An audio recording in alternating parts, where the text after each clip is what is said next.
Hello, this is Andy speaking from Andy's Tech Tone. How may I help you? Okay. So you'd like me to do a detailed review of the Shokz OpenMeet Professional Bone Conduction headset. Is that correct? All right, no problem. We can do that right now. But before I let you go, would you be so kind to answer a couple of questions so we can improve our services? Hello? Hello? Oh, okay, it's just a review then. So this is a review of the Shokz OpenMeet, but I believe you already know that. Quick disclaimer before we dive into it, I got a test sample from the manufacturer, but this video is not sponsored, I don't get paid for doing this content, and all you get is my honest and unfiltered opinion on the product at hand. Now let's see the details, starting with the overall design of the Shokz OpenMeet. The first thing I noticed was how lightweight and comfy the headset is. I used the OpenMeet for 5 to 6 hours straight without taking them off on multiple occasions, and I felt nothing. And I don't mean emotionally, but of course I mean that there were no hotspots, no pressure buildup, no overheating, nothing unpleasant like that. And this top-of-the-class comfort is achieved by a combination of 3 key design elements. First, there is the lightweight and flexible titanium frame, second is those removable pressure relief pads, and third is using a unique blend of open-air technologies. So using a thin but durable and flexible titanium frame made it possible to bring the weight down to just below 80 grams. And while I'm not the biggest expert of all professional headsets, all of the main competitors, such as range-topping models from Jabra, Logitech and others, tend to weigh significantly more. Also, the soft rubbery cushion under the headband is plenty enough to distribute that small weight evenly across the top of your head, without having a thick foam in it, which would only add to the weight itself.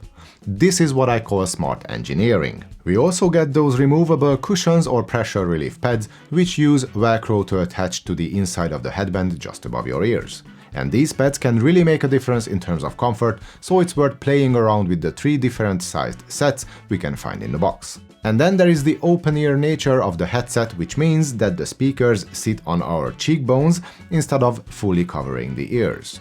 And while having an over-ear or an on-ear headset might come with the advantage of better isolation or noise cancellation, the open-ear technology offers you the benefit of better situational awareness and, in this instance, an improved long-term comfort with no overheating or pressure-related issues. Most, if not all, other bone conduction headsets come with a neckband, which can also cause some trouble in the long run potentially, so I'm glad to see Shokz using a headband instead. And since I mentioned bone conduction, the OpenMeet is not your run-of-the-mill bone conduction headset either, as it uses the dual-pitch technology Shokz introduced with its flagship running headphones, the OpenRun Pro 2 back in 2024, but more about the sound quality towards the end of the video.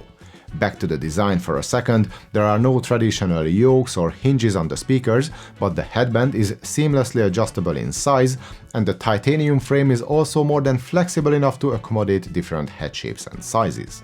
And this is where those cushioned pads come in handy again. All in all, this well-thought-out design gives you better comfort than other bone conduction headsets, but it's also more comfortable than most over-ears in the long run. Or at least this is my experience. The overall design also allows you to wear your glasses without issues.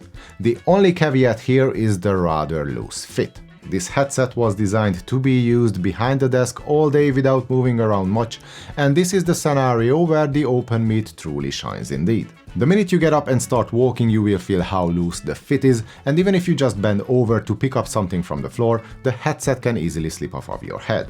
So the only exercise you will do with these headphones is exercising caution, if that makes any sense, and not having an official IP rating of any sort does only confirm that these headphones were not designed to withstand the rigors of active use.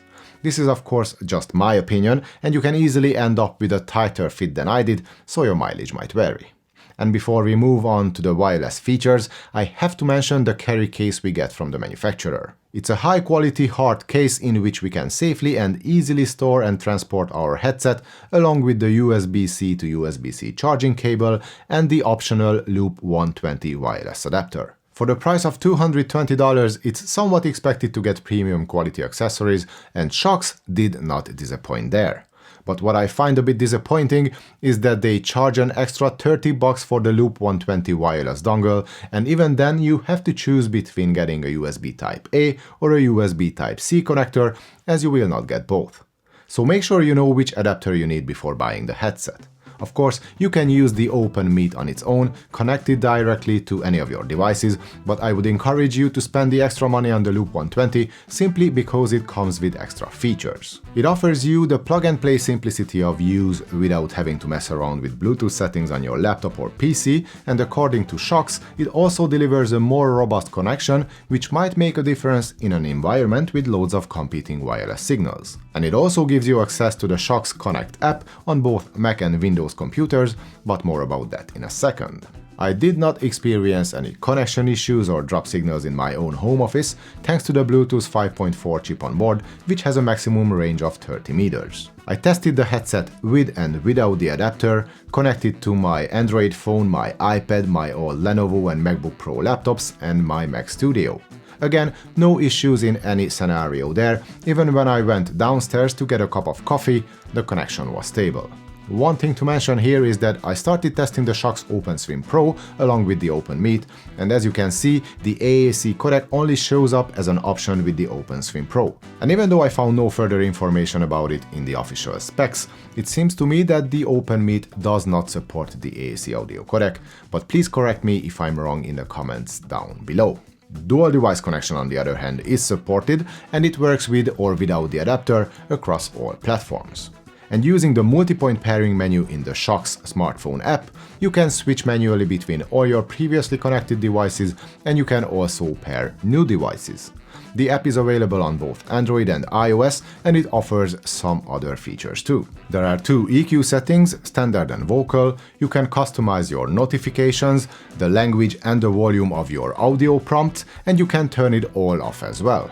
In the call settings menu, you can enable the busy indicator, which will turn on the red LED light above the boom mic whenever you are on a call to let others know that you are in the middle of something. Focus mode will allow incoming calls only from the device you actually use, even if you are connected to two devices. There is an auto sleep timer where you can set up when the headphones should turn off automatically after not getting an active signal anymore. And in case you mute the microphone by a single press on the button at the top of the mic boom, a reminder tone will be played as long as you enable it in the menu, so you can keep in mind that the mic is indeed muted. And as an extra feature, a long press on the mute button will switch between standard and vocal modes, but for some reason it only works during media playback. And speaking of which, with the on-off switch at the front of the right speaker unit, you can control play, pause, tracks and also volume. And while we talk about buttons, there is a third one at the base of the mic boom to be used for answering, ending or rejecting phone calls. So it's a comprehensive set of features and control options with a great range of flexibility in terms of tailoring the headset to your specific needs. But the software support does not end with the usual smartphone apps, as we can also get an app for our Mac or Windows computer called Shokz Connect. It will work with the Bluetooth adapter only, so if you connect the headset directly to your PC or laptop without the adapter, you will not have access to the app, which offers the exact same set of features across all platforms, including tonal controls, multi-device connection management and call settings. Next, let's see battery life. Shokz claims that the headset can last up to 15 hours on a single charge with 14 hours of talk time, which is certainly respectable, but this is where the bigger, over-ear competitors can deliver a better performance. Not that 14 or 15 hours of use is not plenty enough, and thanks to the app you can easily monitor the status of your batteries at all times, regardless of what device you are connected to. And 14 hours still means that you can easily do 2 or maybe 3 days of work on a single charge, so that should be plenty enough. Plus there is the quick charge feature, which yields an extra 2 hours of talk time after only 5 minutes of charging. And if you ask me, I will take the shorter battery life and the compact form factor over the larger size and weight of over-ears any day of the week. And since the main use case for the OpenMeet will probably be making phone calls or doing online meetings, let's hear some audio samples from the built-in boom mic. The audio you can hear now, and also for the quick intro, was recorded using QuickTime Player on my Mac Studio with the wireless adapter plugged in, so you can have an idea of what the dual mic array sounds like in optimal conditions. Now I'm turning on some background noise to see how the Qualcomm CVC noise cancelling tech works. Switching to normal Bluetooth connection with a phone and with the background noise still on, this is the audio quality you can get. What I can hear across all of these audio samples is that my own voice remains easy to understand regardless of the level of the surrounding noise, which I'm turning off now, and it all sounds very natural without being distorted, grainy or digital. The actual quality of voice transmission will obviously vary depending on your connection or what software you use for your video calls or online meetings. As for the sound quality of the headset, there is a huge, and I mean a huge improvement over other bone conduction headsets. The dual pitch tech practically means that there is an extra dynamic speaker which is responsible for delivering the punch in the bottom octaves, while the 10th generation bone conduction transducer deals with the rest of the frequency range. And that results in a significantly better extension and a more powerful impact in the lower registers. The bass response is still a bit shy of what we can get from our typical over-ear headphones, but it's pretty much on par with the best open earbuds out there.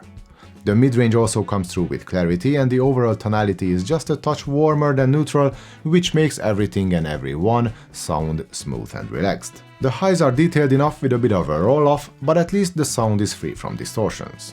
That's unless we turn the volume all the way up, in which case things will get a bit out of control at both extremes of the frequency range, so I would not recommend maxing things out here. Not that you need to do that, because volume is much higher than you might be used to from other open-ear headsets. That's all in standard mode. Switching to vocal mode, the bass disappears and the sound signature becomes more comparable to regular bone conduction headsets, even though it still remains more full and dynamic across the board. But everything gets a bit more boxy and thin sounding compared to the standard EQ setting.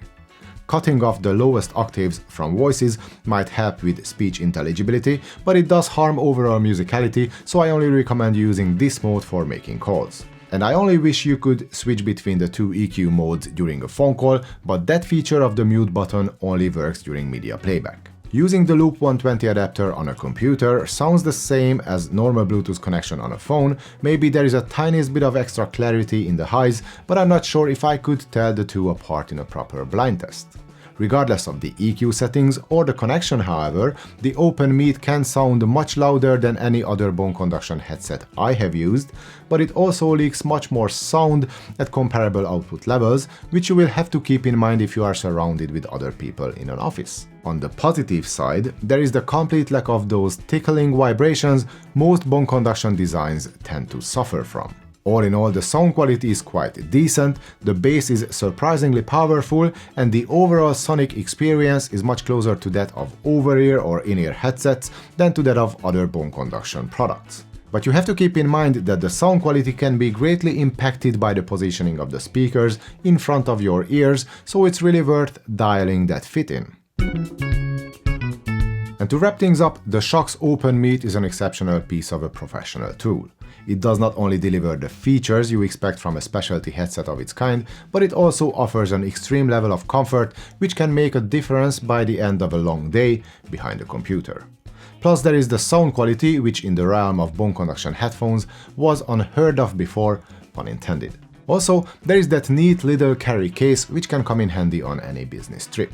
However, if I'm completely honest, I'm not the target audience of this product at all, so some of you with more experience in this particular arena might find a few missing pieces here and there, but I can hardly find anything to fault with this headset myself. If I want to be nitpicky, then of course I can say that not getting both a USB-C and a USB-A adapter for the money bothers me a little, but with some careful consideration this is not a deal breaker at all, and you can easily buy an extra adapter separately should you ever need one. But other than that, the Shokz OpenMeet gets the big thumbs up from me. And if you liked the video, then please give it a thumbs up too, and also subscribe to the channel, as I need all the support I can get if you'd like me to keep making content in the future. As always, the comment section is open for all your thoughts and questions, especially if you want to share your own experience with the headset, which we can all just learn from. So let's continue the discussion down below. Thanks for watching everyone, hope to see you all in the next one.